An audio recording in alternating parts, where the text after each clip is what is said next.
Hey there! So today we have another review. This is a beer from hope that didn't mess you guys up. Sorry. This is from Delirium Tremens. This is from what's it brewery?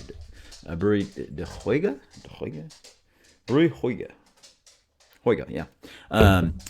We actually got this from a distributor at work. Actually, really cool. They stopped by with a rep, and the actually like one of the reps from Straffa Hendrik stopped by, and he like we're talking about like Straffa Hendrik, like he wasn't like an American rep. He was from Belgium. Like I don't know if you guys know what like a I think it's, well, in Belgium there's French and Dutch speaking people. Well, he probably speaks both. Well, he definitely speaks Dutch, probably French too, and also definitely English. All the way from Belgium, trying to sell Straffa Hendrik. They have the Havman, and they do a funny like Belgian pale ale. They also have a really roasty quad if you're ever interested in that. Unfortunately, the price, we're a brewery and we do tap beer, and the bottle pricing on Belgian beer is pretty insane on markup. So well, unfortunately, we didn't buy any beer, but it's really cool. Meaning, if you guys know who the rep is,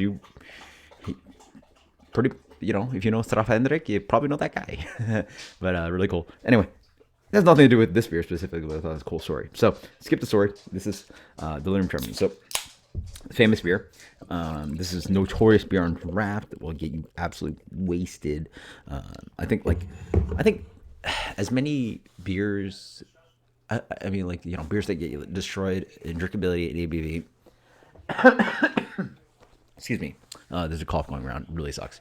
None of us are actually quote unquote sick, but it seems like a lot of people that I've noticed work and even guests have this unfortunate like virus that's hitting us. But let's not talk about this unfortunate stuff, but a little bit of back of the throat kind of thing. Anyway, this is one of the definitions of a style that is Belgian Golden Strong Ale, a little bit different from Triple. We talk about Gold Monkey, we talk about Duvel, we talk about this beer. Dangerous beers. Very pale. So definitely paler than, definitely darker than Duvel. Doesn't have the carb, obviously. I mean, like Duvel can't, yeah, the way I poured it, like you can't do that Duvel for sure. So doesn't have the carb on it like that beer does. 8.5%. 40 they say 45 41 to 45 degrees Fahrenheit. So this is obviously for the American market. Produced in they have the address 9090 Melle, but family brewery Hoyga. Actually don't even know specifically where in Belgium it's produced, but I mean brewery Hoyga somewhere in Belgium. So beautifully crystal clear. I mean that's filtered or something. Yeah, it has to be filtered or something. Crystal clear. Light gold color on the nose, phenolics, a little bit bubblegummy, a little bit of plasticky fruitiness as well, melons. I get like what is it, honeydew, apple, pear, tons of pear. I just fed some the kids pears this week. Tons of Bartlett pear. Do I have a cold in that? 41 degrees, probably not. So right in the temperature they recommend that. Combination of phenolics, fruity esters, right up the alley, a little bit of grainy malt. Cheers. Yeah. Jesus Christ. See, that's that. So there's a reason why people talk about dangerous beers and dangerous experiences, about just drinkability. You can get sort of carried away with drinking beers, talking to friends. I mean, ideally talking to friends with beer and stuff, and but man, not okay. This beer, like in a good way. That beer's 8.5. Boy, oh boy, oh.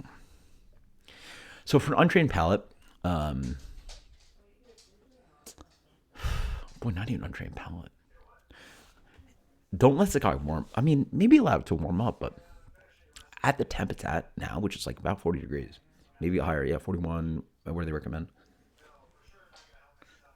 I make it seem like I'm like an expert. Like I like figure out what the temperature is. Like, ooh, I probably have a thermometer somewhere. I'm not playing that game, you guys. If you guys ever curious about that, all right, you guys post the comments below. If you ever want me to try to guess the temperature of a beer and pull a thermometer out, let me know. I'll make a video of it. But But at this ABV, boy, oh boy, oh. I solidly would have guessed this beer as a solid 5.5, 6.5. No question. I can maybe feel a little bit warm now. 6.5, 7. This guy's 8.5. So we're talking about a beer that drinks around the ABV of like a Sierra Nevada Pale Ale, maybe like a Torpedo or a Bell's Two Hearted. This is the 8.5. This is full double IPA. We're talking about higher ABV than Pliny the Younger, Heady Topper. We're talking about almost ABV of something like Imperial Voodoo Ranger, and it is dangerous. See, now now you can get it. A few more sips in, the alcohol is just like you can't get past that. That's a physical sensation that is a warning track, and just something that with the experience of drinking, you're gonna get a sense of like figuring out ABV. And boy, but on the actual palate, this might even no. This is more drinkable than Golden Monkey, a famous high ABV, super drinkable beer. Yeah. So on the palate, follows with the nose, stewed apples, Granny Smith apple, a little bit of that kind of like cooked apple character, a little bit of applesauce, definitely the Bartlett pear, a little bit of honeydew melon coming in, and it's dry for days. The beer is so light. The finishing gravity of this beer has to be super low. Super low. Finishing gravity. You get a little bit of phenolics, but it's really not that phenolic a beer. I think on the nose, it's a little bit off-putting and phenolic for some people, but on the palate, it doesn't have that to make it off-putting for some people. I think a little bit more of that kind of like band-aidy, plasticky kind of classic Belgian phenol would be off-putting for some people. No, you get very little of that. Granted, as it warms up, I think it becomes a different animal. I've even had it on draft at a little bit warmer temperature, and it sings a little bit. Oh, very unfortunate. That's what I'm missing. Excuse me, guys.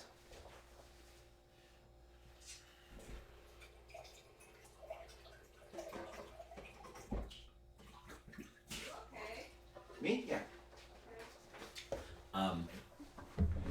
So it's actually a Delirium Noel glass, which I don't believe I've actually reviewed for you guys. I don't believe I've reviewed for you guys. No. So maybe actually this season I need to find one, because why not review a beer that is defined by this glass?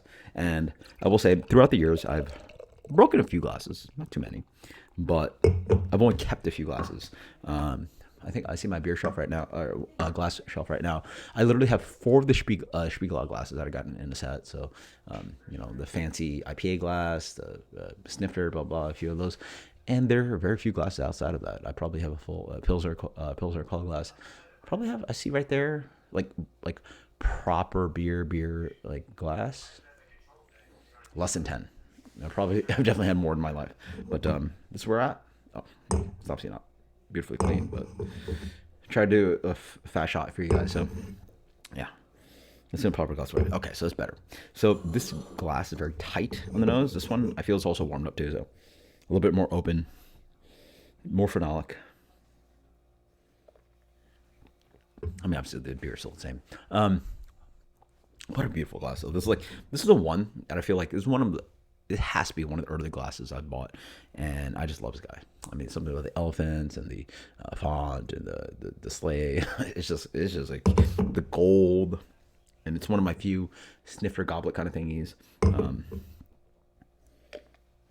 But yeah, this beer's not okay in the sense that like I honestly wish it had a little bit more character. At 8.5, the booze has a punch, and I wish the flavor had more punch to it. Dual for sure has the carb and maybe a little bit more character. I'm not quite sure, but at least the carb is there for. I feel there's more flavor there, but also the carb makes it so like. Versus here, it's just it seems around standard carb for me. Like, yeah, it's just so dumb drinkable. So it has high utility. Impressions honestly not there. Like I wish it had more going on. It's it's well crafted and it has no off flavors and it's just good drinking beer. But yeah, man, you're just looking to get destroyed by this beer. Like again, I just got off work. I mean, like how much? It's honestly not okay that this is a Belgian, right? Yeah, 16.9 ounces. So it's tall. It's bigger than it's an ounce bigger or zero point 0.9 ounces bigger than a tall boy, and I have a glass left. So I've literally drank 8 ounces of beer while I'm doing a review, while talking to you guys, and I have no qualms about it. Like usually I sip at it, think about it, sip at it, think about it, sip at it, think about it. The drinkability of this beer is just dumb. So it has that used to it, but I wish I had more impression. So we're gonna split the difference.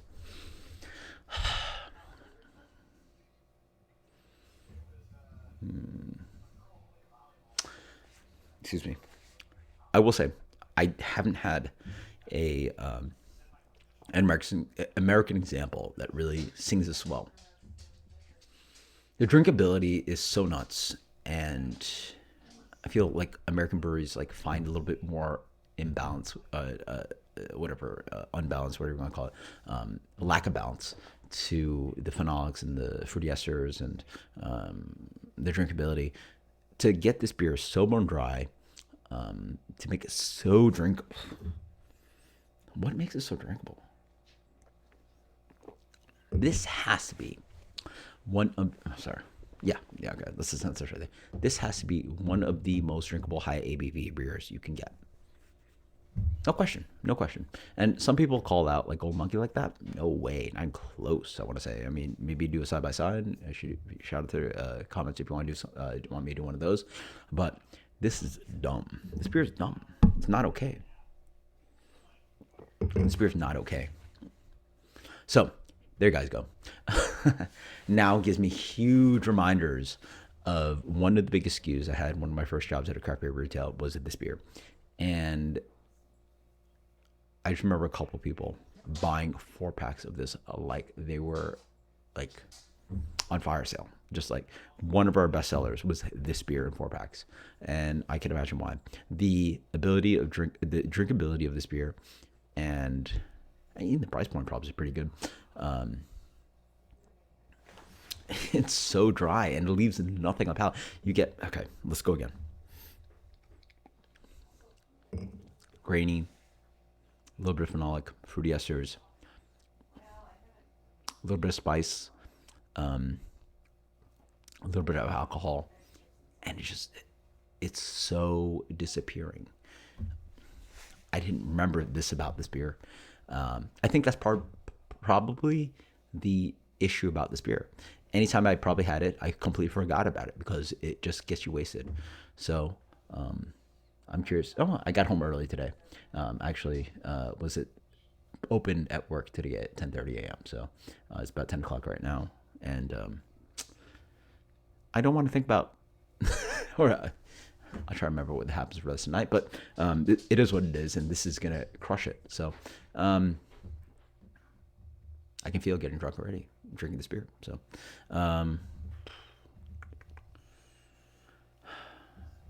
it has a high utility for what it does and has a delicious flavor to it. Though I wish, obviously to like oomph to another level, but let's go with 93. 93 for Delirium Tremens. If you guys are looking to get destroyed by really drinkable beer and looking for craft beer, this might be your best answer. And if you guys are looking for that beer, I mean, we're talking about something like, again, Gold Monkey, Imperial Voodoo Ranger. If you guys like the Juice Force, Fruit Force stuff, you guys go ahead, do your thing. I'm not about it, but this is a dumb beer. So yeah, 93. Until next time, guys. Cheers. Tell me your Delirium Tremens stories. Cheers later.